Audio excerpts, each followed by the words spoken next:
Okay. I should say, because that's how I start every video, is I love talking about and then insert team name.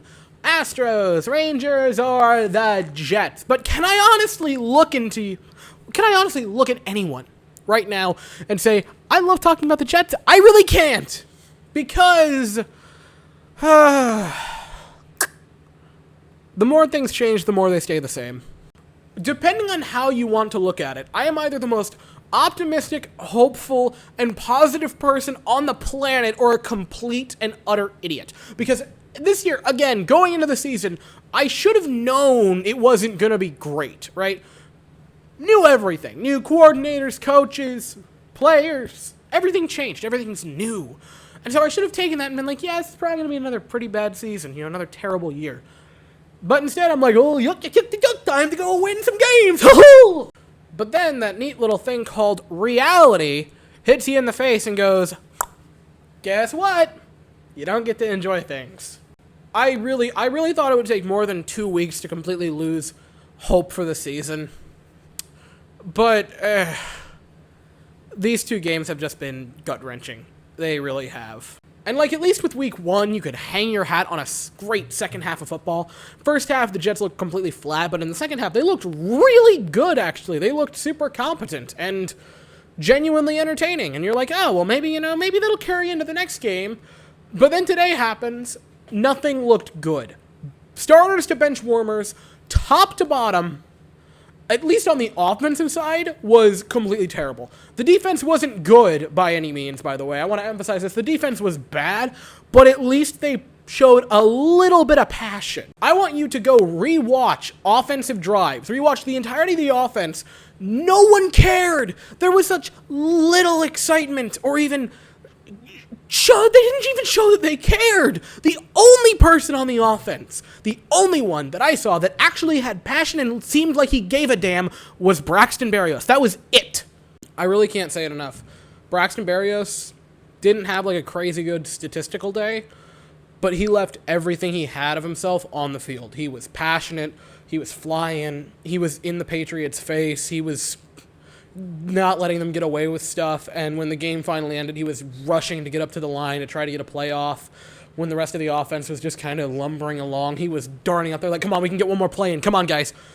And then they just didn't, and he just took the helmet off and tossed it on the ground. You could tell he so desperately wanted to win, and he really played with a lot of passion today, which I give him a ton of credit for. Everyone else seemed like they just barely cared. It was atrocious. Now, I want to say something, because it's accurate. Zach Wilson today was horrific. 4 interceptions. 2 on his first 2 pass attempts. He was bad. The first one was 50-50 his fault. If Corey Davis doesn't try to go tip it again, it probably falls to the ground. At least it might, and then it's up to the Jags to try to get the tip. Right? If he doesn't touch it, maybe it doesn't happen. So I'll put 50-50 on Zach Wilson, right? I'm fine saying 50-50. The second one, was it a little too high? Yeah, it was a little high for Corey Davis. It hit him right in the hands, though, and there is no reason he should not have caught that. Second one, completely on Wilson. Fourth one, completely on Wilson. He played quite bad today. Now, there is a big old difference between bad game, completely give up on him as a prospect, and I've seen a lot of Jets fans going there already, which, if you're taking one game against a coach who is renowned for eating rookie quarterbacks alive like Belichick is, you're an idiot. I'm sorry, that's just what it is. Wilson was terrible today. There is no getting around it. I'm not ready to phone in the call saying, yep, he's a bust, time to start thinking about his replacement after 2 games with him. Was this horrible? Yes. But Belichick has made a living. Watch any time he's played a rookie quarterback. He absolutely slaughters them, guys. Realistically, it's kind of to be expected that he did poorly. You can look at the first time Darnold played against him, and it was a very, very similar performance. You know what I wanted going into the season? I was hopeful, right? My dream was 6 wins. That's what I wanted going into the season. I went into the season thinking, man, wouldn't 6 wins be just super cool? Do you know how many teams would riot in the streets if they won 6 games? Do you know how many people would have their organization blown up for winning 6 games? A lot of them, and I'm over here thinking, boy, Willikers, wouldn't it be awesome if we got to 6 whole wins? That'd be neat. And, like, that's the thing. I've lowered my standards so far with this team. I've brought my bar of hope so far through the ground. It's incredible. I'm not hoping for a Super Bowl. I'm not hoping for a playoff run that goes deep. Just even make the playoffs in general. I'm not even expecting you to be 500. I would have lost it for 6-11, guys.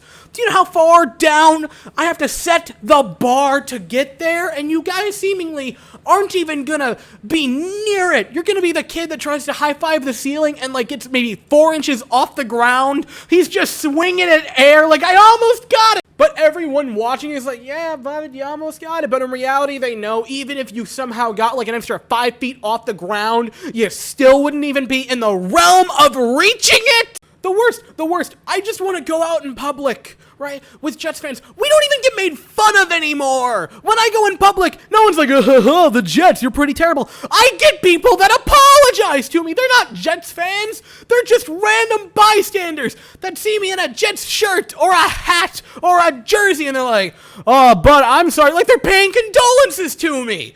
I want to not have people feel the need to understand how awful this team is, that they feel it necessary to apologize to me on behalf of them, right? Like, I thought this was going to be the first time we beat the Patriots in over 5 years. The last time we beat them was in 2015.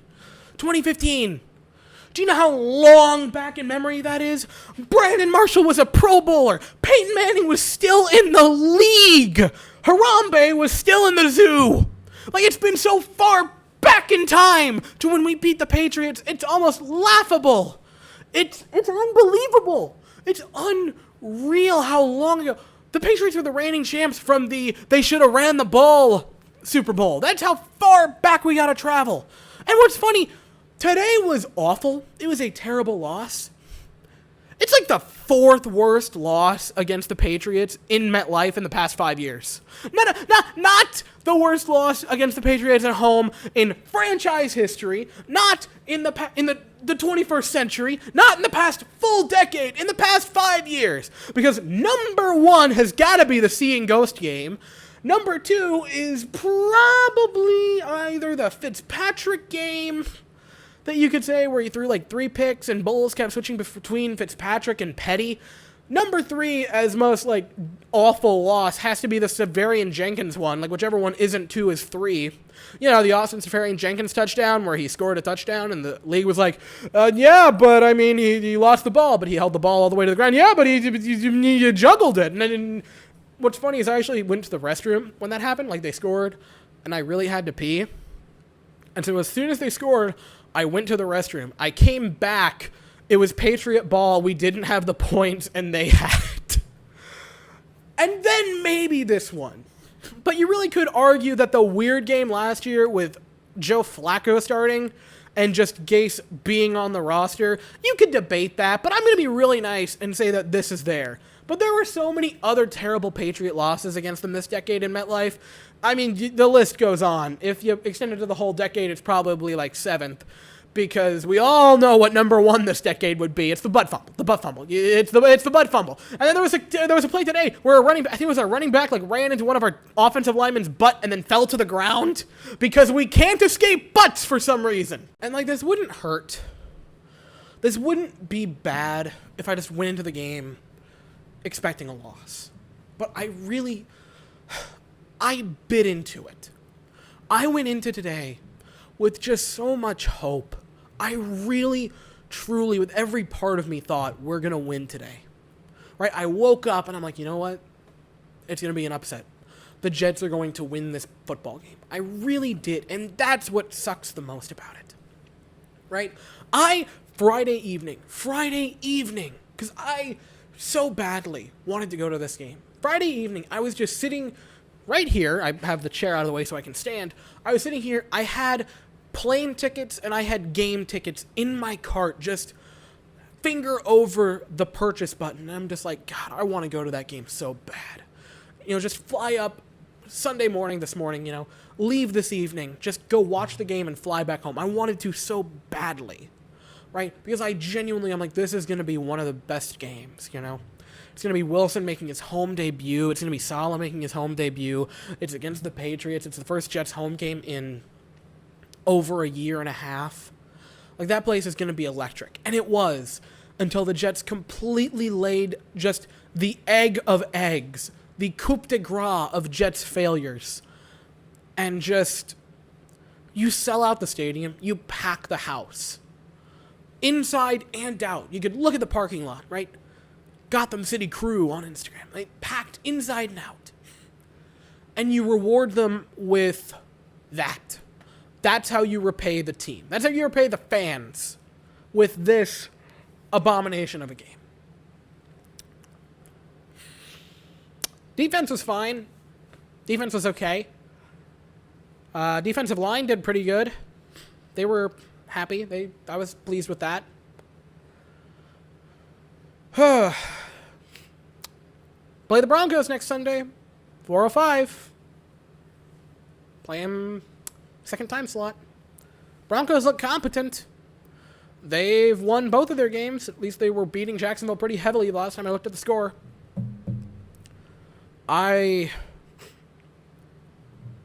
fell for it again. And the Jets completely... Maybe they turn it around. Maybe they go on a winning streak. Maybe they win the next 4 straight games. They, kind of reinvigorate themselves and go like, yeah, we're competent. Maybe it turns around, right? Maybe it does. And again, I want to make it emphasize, just because I'm mad about these 2 games, I haven't lost hope. I still completely think that Zach Wilson is the franchise quarterback. I still completely think Robert Saleh is a great coach because of the passion he brings, and the defense was still solid. Like, he is a defensive-minded coach. I just think the offense needs to get clicking, and I do still think Joe Douglas is a competent GM. Like, I still believe in the core of this team that we're going to get ourselves out of this hole. I think eventually we're going to dig out of it, but we just haven't gotten there yet.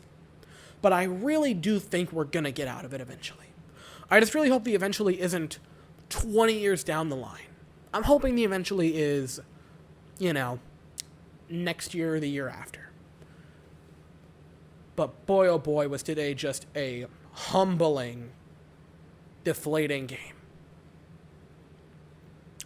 So yeah, that's it. I'll be here after the Broncos game for the Jets. And I'm probably going to start working on an Astros video as soon as I get done recording this. So, thank you all so very much for watching.